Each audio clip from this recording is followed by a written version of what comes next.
एक गांव में रामेश्वर, सिद्धेश्वर और विश्वेश्वर नाम के 3 भाई रहते थे।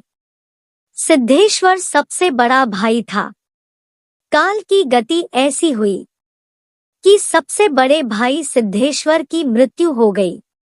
रामेश्वर ने अपने बड़े भाई के शव को खटिया से उतरा और फिर अपने दूसरे भाई से बोला, तुम्हारे पास कुछ रुपए हों तो दाह संस्कार किया जाए, मैं तो बिल्कुल खाली हाथ हूँ। छोटा भाई, जिसका नाम विश्वेश्वर था, वह एक जमींदार के यहाँ पर करिंदा था। उसकी आमदनी अच्छी थी। वह कहने लगा, आधे रुपए मुझे ले लो और आधे तुम निकलो। रामेश्वर ने कहा, मेरे पास तो रुपए नहीं है। तो फिर ऐसा करते हैं कि सिद्धेश्वर के हिस्से के खेत गिरवी रख देते हैं। रामेश्वर ने कहा, तो जो किसी महाजन से मिलो, देर ना लगे। विश्वेश्वर ने अपने एक मित्र से कुछ रुपए उधार लिए और उस वक्त उनका काम चल गया। बाद में उन्होंने खेत की लिखा पढ़ी की और खेत गिरवी रख दिए। कुल 5 बीघा जमीन थी। 300 रुपए मिल गए। गांव के लोगों का अनुमान था कि क्रियाकर्म में मुश्किल से 100 रुपए लगे होंगे, परंतु विश्वेश्वर में 13वीं के बाद 301 रुपए का हिसाब अपने भाई के सामने रख दिया। रामेश्वर ने हैरान होकर पूछा, क्या इतने रुपए लग गए? तो क्या मैं नीचे हूँ जो ऐसे रुपए अपने पास रखूंगा? नहीं नहीं, मैं ये नहीं कहता कि तुम बेईमान हो। मैं तो बस वैसे ही पूछ रहा था। अगर तुम्हें कोई शंका हो तो बनिए से जाकर पूछ लो, जिससे सारा सामान आया है। 1 साल बीत गया। एक दिन विश्वेश्वर ने अपने भाई से कहा, रुपए ले आओ तो चलकर खेत छुड़ा लेते हैं। रामेश्वर ने कहा, मेरे पास रुपए कहाँ से आए?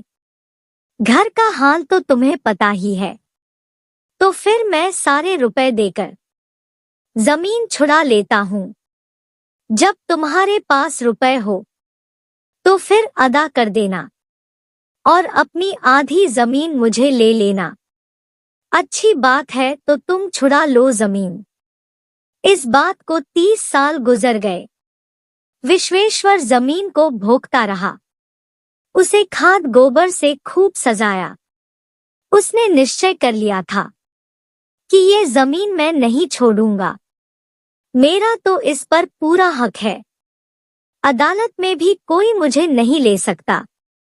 रामेश्वर राय ने कई बार प्रयास किया कि रुपए देकर अपना हिस्सा ले ले, परंतु 30 साल में वह कभी 150 रुपए जमाना कर सका।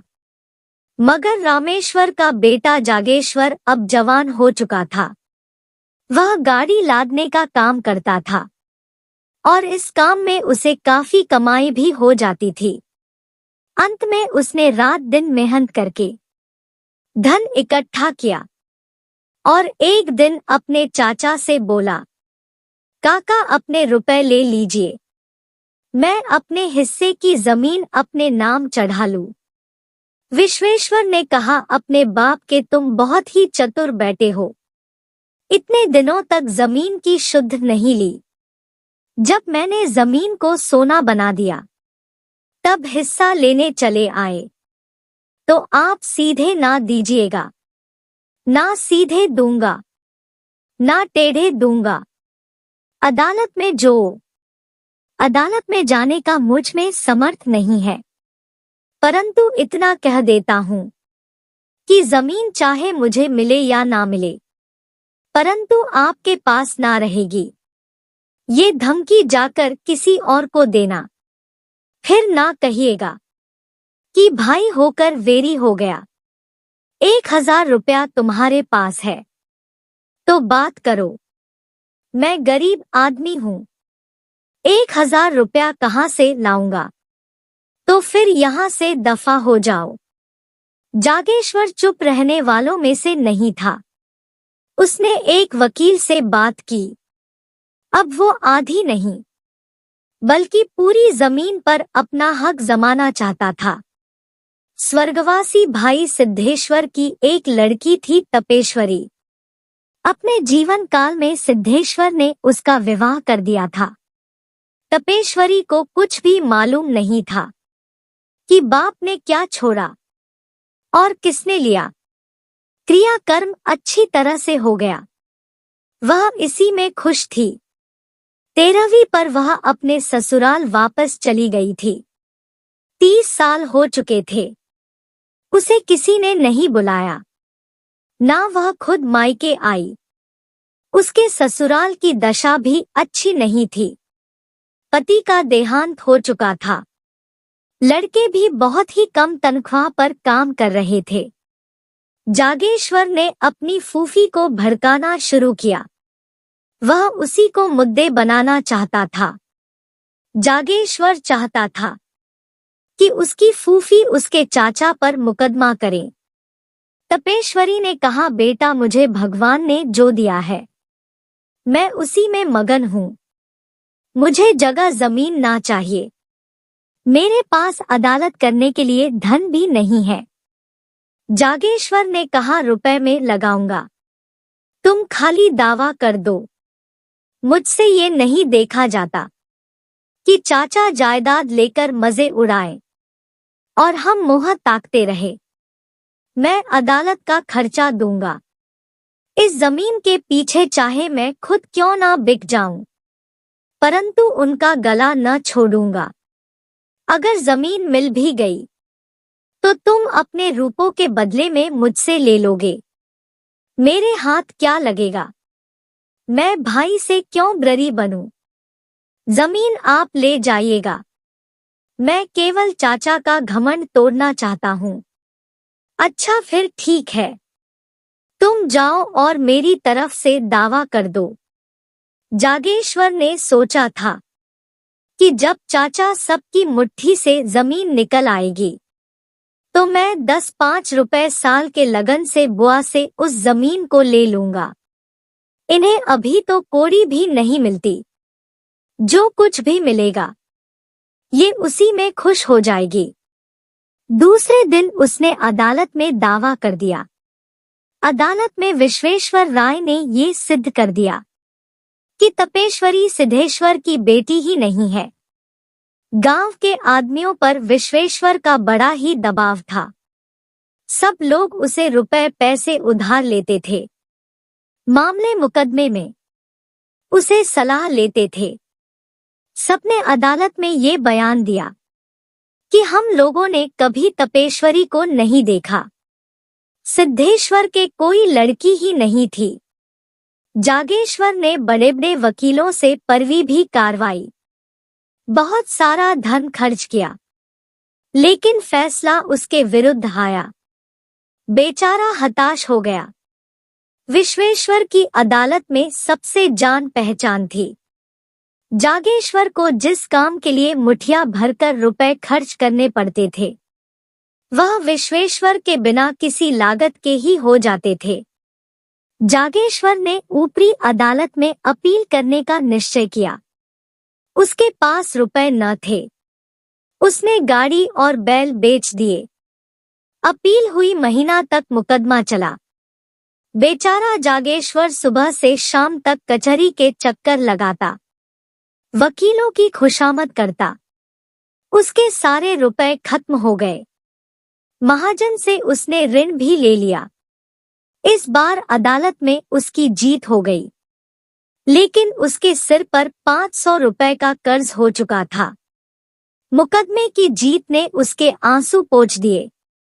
अब विश्वेश्वर ने हाई कोर्ट में अपील की। जागेश्वरी को अब कहीं से रुपए ना मिले। विवश होकर उसने अपने हिस्से की जमीन गिरवी रख दी।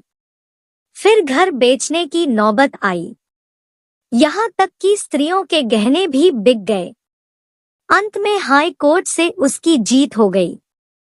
जीत की खुशी में जो उत्सव मनाया उसमें बची कुची पूंजी भी निकल गई। हाँ, संतोष इस बात का था कि 5 बीघे जमीन मिल गई थी। वह सोचने लगा, तपेश्वरी क्या इतनी निर्दय हो जाएगी कि थाली मेरे सामने से खींच लगी। लेकिन खेतों पर अपना नाम चढ़ते ही तपेश्वरी की नियत बदल गई। उसने एक दिन गांव में जाकर पूछताछ की तो मालूम हुआ 5 बीघा 100 रुपए के लगान में उठ सकते हैं।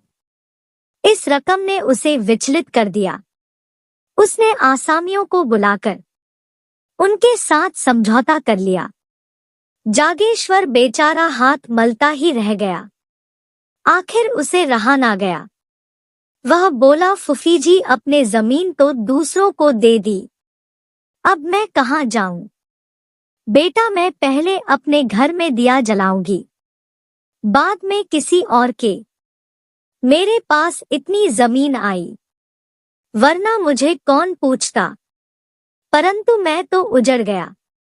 जिस लगान में और लोग ले रहे हैं, उसमें 2-4 रुपए कम करके तुम ही क्यों नहीं ले लेते? तपेश्वरी तू 2-4 दिन में विदा हो गई। रामेश्वर राय पर जैसे व्रत सा लग गया। उसके खेत खलियान सब बिक चुके थे। बुढ़ापे में उसे मजदूरी करनी पड़ रही थी। मान मर्यादा से हाथ धोना पड़ा।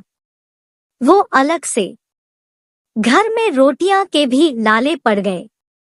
बाप बेटे दोनों सुबह से शाम तक मजदूरी करते, तब कहीं जाकर चूल्हे में आग जलती।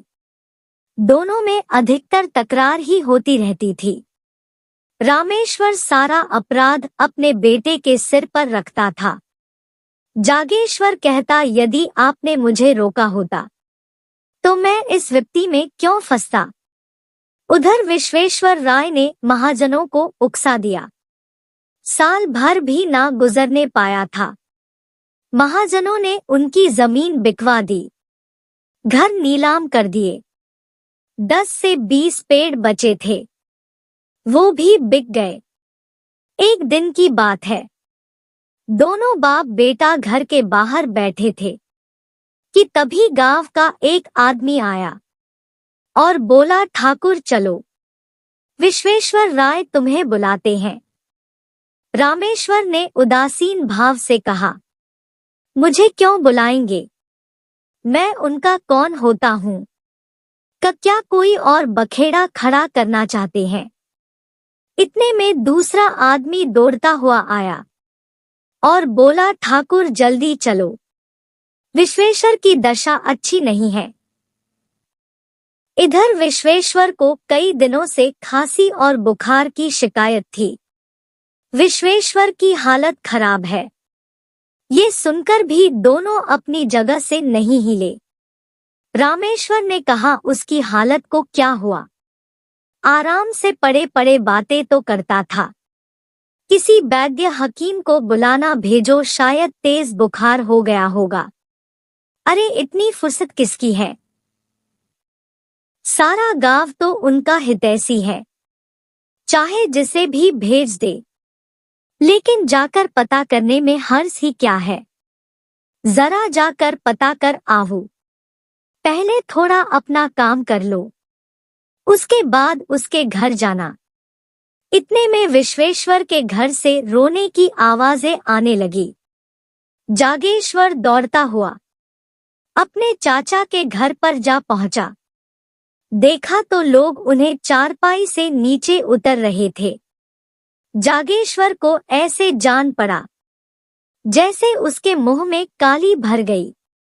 हाँ, वो आंगन से दलान में चला गया और दीवार में मुंह छुपाकर रोने लगा। विश्वेश्वर की 3 बेटियां थीं। उनके विवाह हो चुके थे। 3 पुत्र थे और वे अभी छोटे थे।